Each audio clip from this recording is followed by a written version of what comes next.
What if the biggest financial mistake you will ever make is, well, believing that your house, like the one you live in right now, is your greatest asset?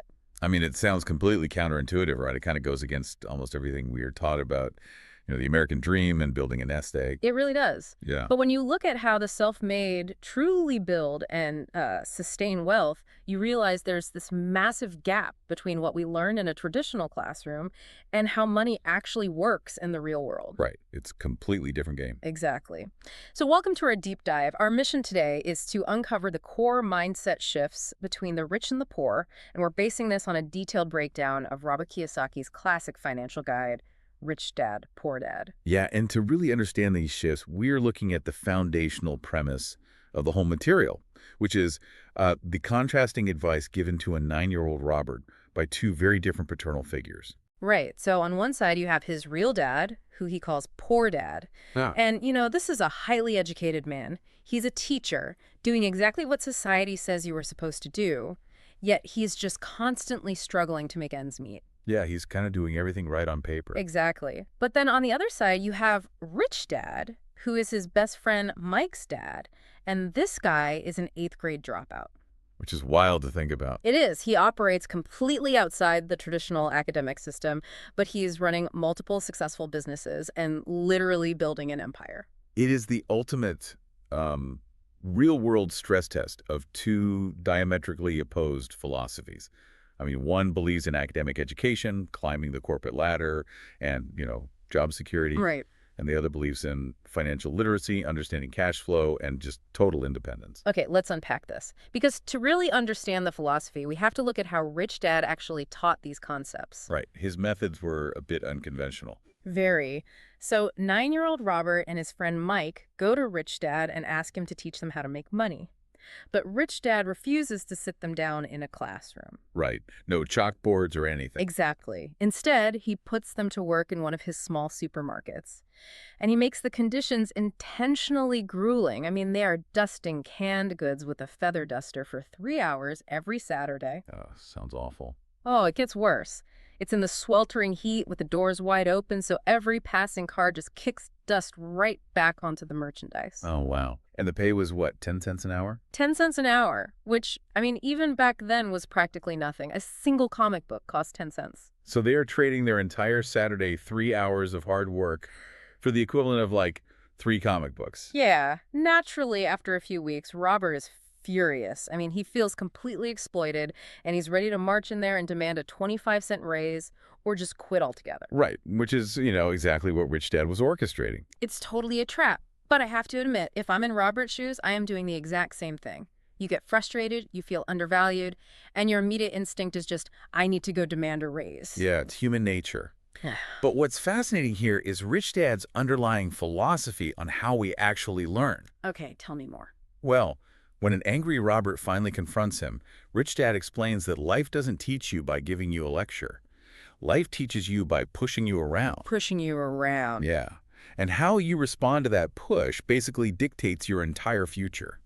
He tells Robert that most people just let life push them into submission, or they fight back against the entirely wrong things. Like what? What are the wrong things? Like they get mad at their boss, they resent their job, or they fight tooth and nail for a tiny raise that, honestly, ultimately changes nothing. Oh, wow. I want to pause on that because I feel like that describes so many people. It sounds like a financial treadmill. Yeah. You run faster by demanding a 25-cent raise, but you're still stuck in the exact same place. That is a perfect analogy. So why do we default to that? Like, if fighting for a 25-cent raise or hopping to another identical job is so obviously ineffective, why is that the universal reaction for people? Well, it comes down to two extremely powerful human emotions, fear and greed. This is the psychological trap that creates what Rich Dad calls the rat race. The rat race. Yep. Yeah. Think about your own life for a second. The fear of not having money, of not being able to pay rent or buy groceries, it drives you to wake up and go to a job you might not even like. Right. You just need to survive. Exactly. You are seeking security to soothe that underlying fear. Yeah. But then, payday arrives. And that is when the second emotion kicks in. You look at your bank account, see the cash, and immediately start thinking about what it can buy. Yep. The new car, the vacation, maybe a better apartment. The Mhm. desire, or greed, as he calls it, just totally takes over. Precisely. You spend the money to satisfy the desire, but because you spend it, the cash reserve drops, the fear of being broke returns, and you have to go right back to work on Monday morning. Man, it's a continuous self-sustaining loop. It really is. People falsely believe that a higher salary will solve the problem. But an increase in cash usually just triggers an increase in lifestyle spending. Your emotions are driving your logic instead of your logic driving your emotions. So how do you break out of it? Because to break the boils out of this loop, Rich Dad does something pretty radical. He really does. He takes away the 10 cents an hour entirely. He tells them they have to work for free. Which is just wild to say to a kid. Totally wild. But the logic is that by removing the expectation of a paycheck, their brains will stop obsessing over the wage and actually start looking for opportunities. And the crazy part is, it actually works. It does. The boys notice the store manager throwing away unsold comic books. So they ask to keep them, they take them down to Mike's basement, and they literally start a comic book library for the neighborhood kids. Right, because they finally had their eyes open. Yeah. They charge 10 cents for admission, and a kid can read 5 or 6 comics in 2 hours. So they stepped completely out of that emotional loop. Ex- One dime got immense value for the customer, but it also created a system for the boys. They even hired Mike's younger sister for $1 a week to manage the door. I love that part. Yeah, they were netting $9.50 a week, and they didn't even have to be in the room. They learned the foundational rule of wealth. The rich don't work for money. They make money work for them. Make money work for them. Okay, but escaping that emotional trap of just craving a paycheck is really only step one. Once you are off the treadmill, you have to actually understand the rules of the game you are playing. Right, you need actual knowledge. Exactly. And that brings us to the core of financial literacy, which is knowing the difference between an asset and a liability. And the definitions used here completely bypass traditional accounting jargon. Oh, they're ruthlessly simple. Yeah. Yeah. Basically, an asset is something that puts money into your pocket. A liability is something that takes money out of your pocket. That is the entire litmus test. Wow. Really just that simple. It's just that simple. If it generates positive cash flow for you on a regular basis, it is an asset. If it requires you to constantly pay money to maintain it, well, it is a liability. Okay, here's where it gets really interesting and where I kind of want to argue from the perspective of our listeners right now. Because if we apply that strict definition, the material states that your primary residence, like the home you live in, is a liability. It does. Now, wait a minute. Society drills into us that buying a house is the ultimate financial goal. It builds equity over time. You can eventually sell it for a profit. How can something that increases in value be a liability? I completely understand why that makes people defensive. I mean, it attacks the very foundation of traditional middle-class financial planning. It really does. It feels like an attack on the American dream. It does. But let's look at the actual month-to-month mechanics of owning a home. Does living in your house send you a check every month? No. Yeah. I'm writing checks for the mortgage, the property taxes, the insurance, the inevitable roof repair. Exactly. Every single month, cash is flowing out of your pocket to maintain that property. No. By the strict definition of cash flow, it is a liability. Okay, that makes sense. Now, the argument isn't that you should never buy a house. Right. The argument is about recognizing the difference between paper equity and actual wealth. True wealth isn't a high net worth on paper that you can't touch. So what is it then? Wealth is measured in time. Like, Yeah. if you stopped working today, how many days forward could you survive and maintain your standard of living? Oh, I see.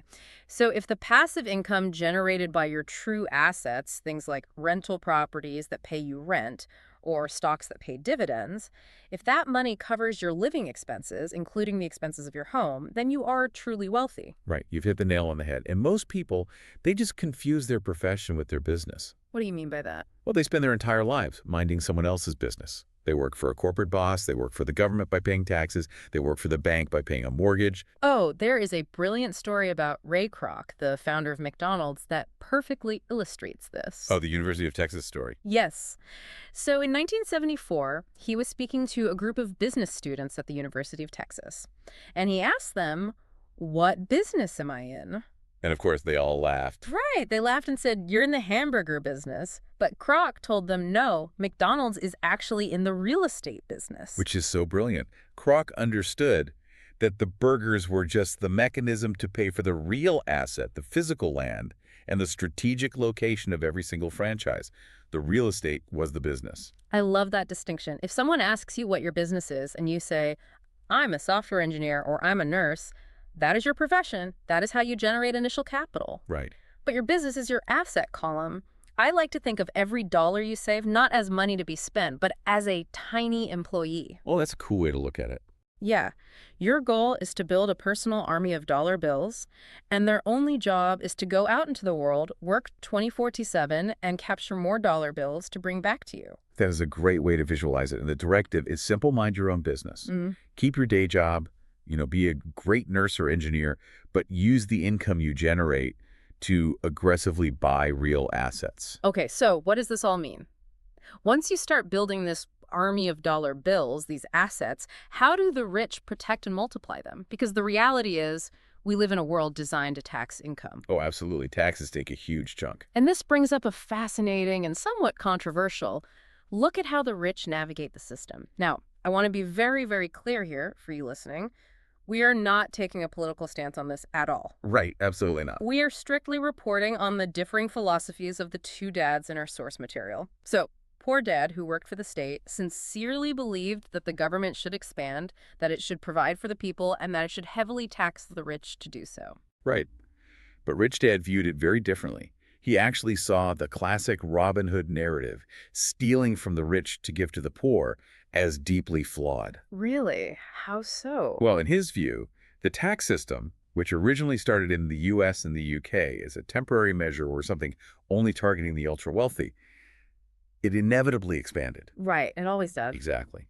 And as it expanded, he argued that it didn't punish the true capitalists. It ended up squeezing the educated middle class. Because the true capitalists, the wealthy, they figured out how to legally shield their money. Precisely. And they do this primarily through the structure of a corporation. But let's break this down, because when I hear the word corporation, I instantly picture a massive skyscraper with a board of directors and thousands of employees. How does a corporation actually protect an individual's wealth? Yeah, that is a super common misconception. A corporation isn't necessarily a physical building or a huge operation with a CEO. It's not. No. At its core, it is merely a legal document sitting in an attorney's filing cabinet. It is a legal entity. How interesting. And the reason the wealthy use it comes down to the fundamental mechanics of how money is taxed. Let's look at an individual employee first. As an employee, you earn money, the government immediately takes its share through taxes, and you have to try and live on whatever's left over. Right. The taxes come out of my paycheck before I even see it. It's gone. Exactly. But a corporation operates in the exact opposite order. Wait, really? Yeah, a corporation earns money, spends everything it possibly can on legally allowable business expenses, and is only taxed on the net profit that remains. Hold on. So if a corporation earns money, it can buy equipment, pay for travel, maybe even buy a vehicle if it's a legitimate business need, all with pre-tax dollars. Yes. The corporation buys with pre-tax dollars, which reduces its taxable footprint. The individual employee has to buy those same things with after-tax dollars. Wow. Understanding that mechanical difference, how to legally structure and protect your cash flow, is what separates financial intelligence from just working hard.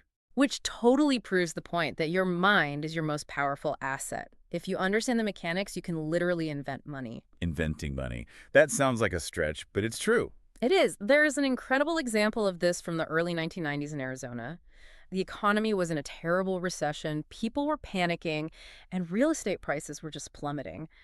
But where everyone else saw fear, Robert saw an opportunity. Because fear blinds you, while financial intelligence opens your eyes to the math. Exactly. Let's walk through the actual math of this deal, because at first glance, it genuinely sounds like magic. Let's hear it. Okay, so Robert finds a house worth $75,000, but the seller is distressed and is willing to let it go for just $20,000. That's a massive discount. Huge, but Robert needs a $2,000 down payment to secure the deal, which he doesn't have in cash. So he borrows the $2,000 from a friend, promising to pay them back with a $200 fee. Okay. He gives the down payment to the seller and ties the property up in escrow with a contract. Right, so he hasn't actually bought the house yet. He has just bought the right to buy the house. He controls the asset through a legal contract. Right. And while the paperwork is processing, he places an advertisement in the newspaper offering a house for $60,000 with no down payment required. Ah, I see where this is going. The phone rings off the hook. He finds a buyer, and essentially assigns or sells his contract to them. Okay. The new buyer's money pays the original $20,000 to the distressed seller. Robert pays his friend back the $2,000 plus the $200 fee, and he walks away with roughly $40,000 in pure profit. Wow. He created $30,000 in equity, essentially out of thin air, with a total working time of, what, about 5 hours? 5 hours. And he didn't even use his own money. He used his understanding of contracts, market value, and leverage. It's incredible. You know, historically, wealth was defined by who owned the land. During the industrial age, wealth was defined by who owned the factories. Today, wealth is information. And the people who have the right information can spot the deals that everyone else walks right past. But getting that information requires a massive shift in how we view our careers. We have to work to learn, not work to earn. Work to learn. I like that. Yeah. There is a story about Robert being interviewed by a journalist in Singapore. She had a master's degree in English literature and was an incredibly gifted writer. Okay. She wanted to be a best-selling novelist, but she was so frustrated because her books just weren't selling.